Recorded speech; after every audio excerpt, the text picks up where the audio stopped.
Hello, I'm Jane Duncan Rogers of Before I Go Solutions. We help people to make good end-of-life plans. We're doing it today in conjunction with 60andMe. And today's topic is, what do you say to someone when you know that they're actually dying? This is a really sensitive subject, and it's something that most people don't really want to talk about, understandably. Well, some people do want to talk about it, some people don't, but how do you know if somebody wants to talk about it or not? Well, today we're going to go have a look at these things. But personally, let me say that the 5 questions that I'm going to introduce you to a bit later on, they are things that I would have so appreciated when my husband was dying. If I had known them, if I had known anything of what I know now, I think our experience of him both dying and mine after he had died would be very different.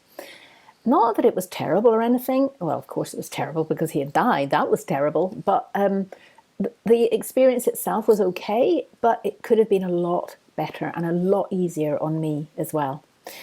So one of the things that we noticed was that once he had been diagnosed, he had stomach cancer, was that people felt awkward around it. They didn't know what to say. When I rang my mum, she tried to be all positive and upbeat about it, but actually we knew that this was really serious.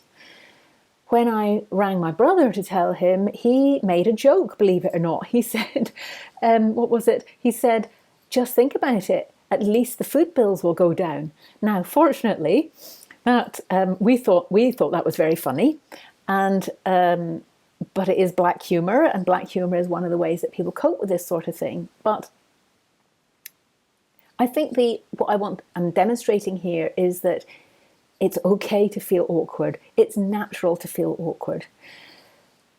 So this is actually a time when you can use euphemisms. Usually I don't, and usually I want people to say it as it is. I want them to use the D word, death. I want them to say, yes, I'm coming to the end of my life, or whatever it is. But sometimes there are times when it's much easier to talk about kicking the bucket or popping your clogs or whatever it is. It can bring a sense of lightness into what can be sometimes a very dark situation, especially if somebody's just been diagnosed. So let's come back to what you do actually say. Now, I want to introduce you to somebody here that you may not have heard of. It's a man called Atul Gawande, and he's written a book called Being Mortal: Illness, Medicine, and What Matters in the End. This is such a good book that we have it as required reading on our end-of-life plan facilitator training, and I'm always going on about it to people. He really goes into lots of detail in a very engaging way with lots of stories about things that we really, as a society, need to be taking on board. That's my feeling anyway. I'll let you explore the book, but he sums up, if you like, sums up throughout the book with these 5 questions that I'm about to share. And these are my take on the questions, but they're not that different from his because they're so good. So the first one is, what is your understanding of your current condition? Now, a variation on a theme, I had asked this of Philip, but not quite like that. I hadn't really given him permission to tell me what he understood by it. Now, the value of this is that it allows that person to tell you what they think, which you may have assumed is the same as what you think, and it may not be correct. It may be the same as what the doctors think. It may not be, but we don't know until we ask that person. So it lets them talk and explore what they think maybe, but it also helps you to understand what to say to them next, because they're going to give you a context in reply to that question, and as you explore it, they will be giving you information that's going to be really useful about how you relate to them later on. Okay, the second question is, what are your fears about what's coming? What are your fears about what's coming? Now, this is an open question as opposed to a closed question, which might be, are you afraid? Which would only require a yes or no answer. The really good value about asking this particular question in this way is that there is an assumption that there are fears. Now, usually with assumptions, that's not always a good thing, but with this particular thing, I think it's good because it gives permission for the fear to be there. And if somebody isn't feeling afraid, they can say, well, actually, I don't feel afraid about anything. And that's fine, because then you're going down that path instead. But I think, so for example, a client of mine, Jenny, she had been diagnosed with terminal bowel cancer, and it was probable that she only had a few weeks or possibly months to live. And her husband asked her this question, and she was able to say that the only thing that she was afraid of was of being in pain towards the end. And actually, she was pretty terrified of that. Now, that was incredibly useful information for her husband and also the doctors, of course. Nobody wants to be in pain. But it meant that he made sure that he had all the right medications. She died at home, so that he had all the right medications and the support that he could give her to have this uppermost in his mind. And also, it helped him to know that she didn't have any other particular fears, so long as this one was taken care of. And that meant that Jenny was able to have what is known as a good death. Good death, yeah, it is possible. Okay, so the third one is, what is important to you as time runs short? What's important to you as time runs short? So again, this is something where it's important not to assume, because all sorts of things happen for people when they come to having some kind of terminal diagnosis, so they know that their time is short. The things that may have been important for most of their life may not be so important.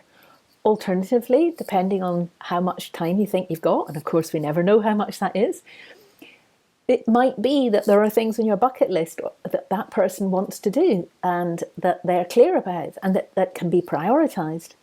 It might be, depending on the situation, it might be that much smaller things are what are really important, such as seeing the grandchildren as much as possible, or maybe listening to particular music, or even being going to some kind of concert or something like that, if their health permits it. It might be seeing a pet again, because if somebody's in hospital or in hospice, then they won't be around their pet. So very simple things are just as valuable as the bigger things that are sometimes we put on our bucket list.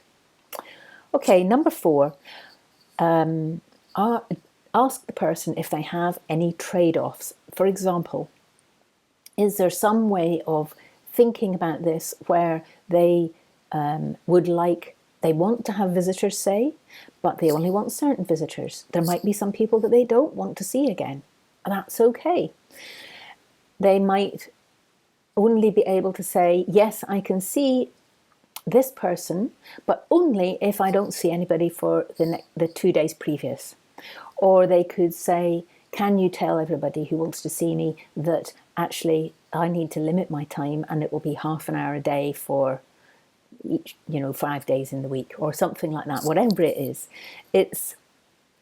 there are trade-offs to be had here when somebody's health is so compromised.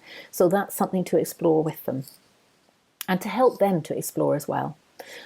Okay, the 5th question. What would a good day look like to you? What would a good day look like? Again, this is something where you don't assume, because a good day for them might be very different for a good day for you. Your job at this point is simply just to listen. Just to listen. Don't interrupt with good ideas. Don't interrupt with suggestions. Just listen to what they're wanting to say. And then, if you can facilitate it happening, that would be wonderful. That would be really wonderful. And it might be as simple as making sure that there's as little noise as possible. It might be as simple as allowing them to be able to have the naps that they need to have as often as they want to have them in a nurturing environment. And obviously, with these questions, you're going to ask them when it's appropriate. So you don't need to do these 5 questions in order, but these are the 5 questions and they are really helpful. Some of them you might not want to answer, some of them you might not want to ask, and some of them you might want to explore in much more detail. Whatever it is, it's up to you. So let me just leave you with the 2 questions for yourself right now, which is, what is your sense of these questions? Could you imagine asking them? Maybe play the recording again and just imagine with a particular person, could you actually put yourself in that situation? And if you have a different take on this, please comment and let us know why. It would be very useful and informative for everybody to hear what your thoughts are about this. Thank you, and see you next time.